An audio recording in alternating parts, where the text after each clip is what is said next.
नमस्कार। किस्सा में बात आज एक ऐसे अनोखे स्पोर्ट्स प्लेयर की जिसने भारत के लिए खेलते हुए वर्ल्ड्स नंबर 1 स्पोर्ट्स प्लेयर का खिताब हासिल किया। महज 18 साल की उम्र में अर्जुन अवार्ड, 20 साल की उम्र में पद्मश्री, 29 साल की उम्र में मेजर ध्यानचंद खेल रत्न अवार्ड और 30 साल की उम्र में पद्म भूषण जैसा सम्मान हासिल किया। लेकिन फिर भी देश में उसके प्रति सम्मान से ज़्यादा नफरत है और उस नफरत का असर इतना गहरा है कि आज उसका 5 साल का बेटा स्कूल तक जाने में असहज महसूस करता है।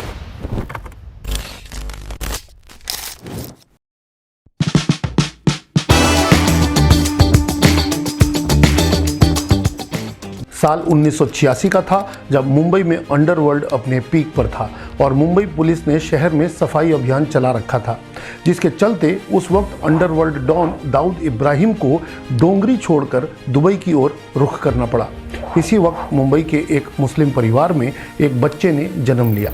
बच्चे के जन्म के कुछ समय बाद ही ये परिवार हैदराबाद शिफ्ट हो गया, जहां उस बच्चे की पढ़ाई शुरू हुई।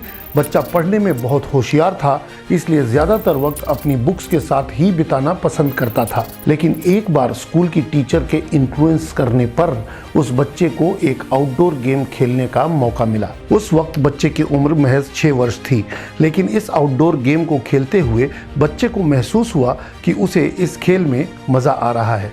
वक्त बीतता रहा और स्कूल की पढ़ाई के साथ ये आउटडोर गेम एक्टिविटी भी चलती रही। बच्चे की उम्र जब लगभग 11-12 साल की हुई तो उसने उस गेम में अपना करियर बनाने के मकसद से इस गेम की प्रैक्टिस करनी शुरू कर दी। बच्चा मुस्लिम परिवार का था और जेंडर से फीमेल था, इसलिए अमूमन परिवारों की तरह इस बच्चे के परिवार को भी हिदायत दी गई कि लड़की की जात है, अगर इस तरह रोजाना धूप में खिलाओगे तो रंग काला हो जाएगा और आगे चलकर शादी के लिए कोई लड़का पसंद नहीं करेगा। लेकिन गनीमत थी कि इस बच्ची के माँ बाप दख्यानूसी ख्यालात के नहीं थे, इसलिए उन्होंने इन बिन मांगे सलाहकारों की सलाह को नज़रअंदाज करते हुए अपनी बेटी को उसका सपना पूरा करने के लिए पूरी तरह सपोर्ट किया।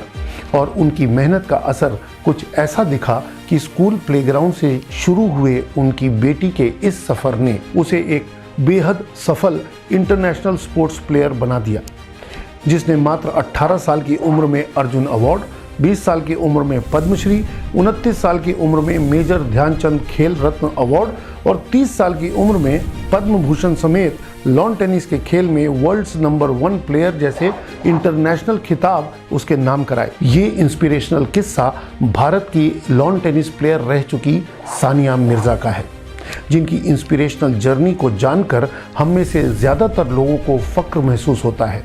लेकिन जिस तरीके से उन्हें पिछले दिनों उनकी हर सोशल मीडिया पोस्ट के बाद ट्रोल किया जा रहा है, तो हो सकता है कि उनका नाम सुनकर बहुत से लोगों की भवें चढ़ जाएं। सच तो ये है कि सानिया जैसे लोगों को ट्रोल करना बेहद आसान है, पर उन जैसा मुकाम हासिल कर पाना बेहद मुश्किल। सानिया ने अपने करियर की शुरुआत से ही ट्रोलिंग का सामना करना शुरू कर दिया था।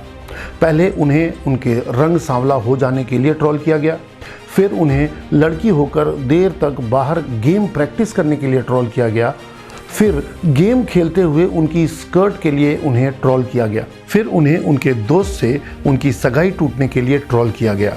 लेकिन उन्होंने हर बार लॉन टेनिस बॉल की तरह स्मैश मारकर अपने हंसमुख और बेबाक अंदाज में ट्रोलर्स से मिलने वाले स्ट्रेस को खुद से दूर फेंक दिया। जब उन्होंने अपनी शादी के लिए पाकिस्तानी क्रिकेटर शोएब मलिक को चुना तो उन्हें तब भी ट्रोल किया गया और उनके पति शोएब मलिक की तीसरी शादी किए जाने पर फिर से उन्हें ट्रोल किया गया। इस घटना के बाद सानिया का मानसिक रूप से परेशान होना लाजमी था, लेकिन इस बार उनकी परेशानी का शिकार उनका 5 साल का बेटा भी हो रहा है। इस महान खिलाड़ी के लिए देश में बढ़ती हेट उनके बेटे को इस कदर परेशान कर रही है कि वो मासूम बच्चा आज स्कूल जाने तक में असहज महसूस कर रहा है। जब मैरिज या डिवोर्स 2 लोगों के बीच का पर्सनल मैटर है, तो ऐसी सिचुएशन में उन्हें ट्रोल क्यों किया जा रहा है? क्या वो एक सेलिब्रिटी हैं सिर्फ इसलिए, या ये देश में बढ़ती मानसिक बीमारी का उदाहरण है? जो लोग उन्हें ट्रोल करके अच्छा महसूस करते हैं, ऐसे लोगों को उनकी जिंदगी के पिछले कुछ सालों के ट्रैक रिकॉर्ड से कुछ सीखना चाहिए। जो लोग उन्हें बचपन में रंग काला हो जाने की हिदायत देकर खेलने से मना करते थे, आज उन्हें कोई नहीं जानता। हो सकता है उनमें से कुछ तो आज भी अपने बच्चों को गोरा होने की क्रीम लगाने का सजेशन देते हों ताकि उन्हें शादी के लिए कोई अच्छा घर मिल सके।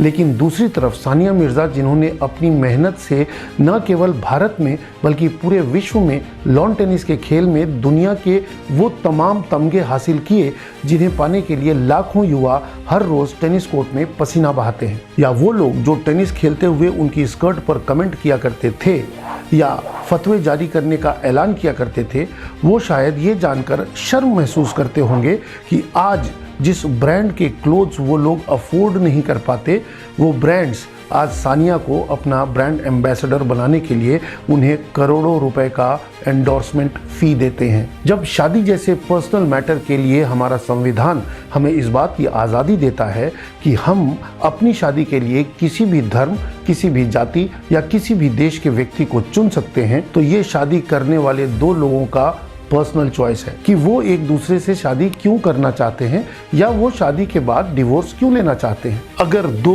अलग हुए मुल्कों के बीच दोस्ती या शादी जैसे संबंध बनाना गलत है, तो इस थ्योरी के हिसाब से तो वो राजनेता भी गलत हैं जिन्होंने भारत और पाकिस्तान के बीच समझौता एक्सप्रेस ट्रेन और सदाए सरहद जैसी बस चलाई। इस तरीके से तो मुल्तान का वो सुल्तान भी गलत है जिसने क्रिकेट के मैच के बाद पाकिस्तानी प्लेयर के घर से उनके दोस्तों के लिए बनकर आया, खाना खाया। सानिया मिर्ज़ा का नाम दुनिया भर के स्पोर्ट्स अवार्ड्स के अलावा BBC list of 100 inspiring women 2015 और times 2016 list of 100 most influential people in the world जैसे लोगों की लिस्ट में शामिल होने के साथ साथ UN women goodwill ambassador for south Asia जैसे टाइटल्स के लिए भी अनाउंस किया जा चुका है। इस ऑर्गेनाइजेशन के इतिहास में ये पहली बार था जब किसी साउथ एशियन फीमेल को इसके लिए चूज किया गया था। इतनी कम उम्र में इतने बड़े मुकाम को हासिल करने वाली सानिया मिर्ज़ा से ट्रोल करने वाले लोगों को उनकी पर्सनल लाइफ को छोड़कर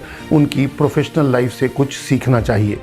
no one is perfect in this world, यानी इस दुनिया में कोई भी पूरी तरह सही नहीं है। हम सब ही कहीं ना कहीं, कभी ना कभी कोई ना कोई गलती ज़रूर करते हैं। इसलिए हमें सामने वाले को उसकी गलतियों के लिए उसे ट्रोल करने की बजाय उसकी गलतियों से सीख लेनी चाहिए और उसकी अच्छाइयों को अपने जीवन में अपनाकर खुद को और बेहतर बनाने की कोशिश करनी चाहिए। सोशल मीडिया ऐप्स का इस्तेमाल लोगों के साथ वर्चुअली सोशल होने के लिए किया जाए तो बेहतर है, ना कि उन्हें ट्रोल करने के लिए। इस एपिसोड के द्वारा हम आपको सिर्फ इतना बताना चाहते हैं कि ट्रोलिंग एक मानसिक बीमारी है, इसे रोकें और जितना हो सके इससे बच के रहें। आज के एपिसोड में इतना ही। अगले एपिसोड में फिर किसी एक नए किस्से के साथ हाजिर होंगे।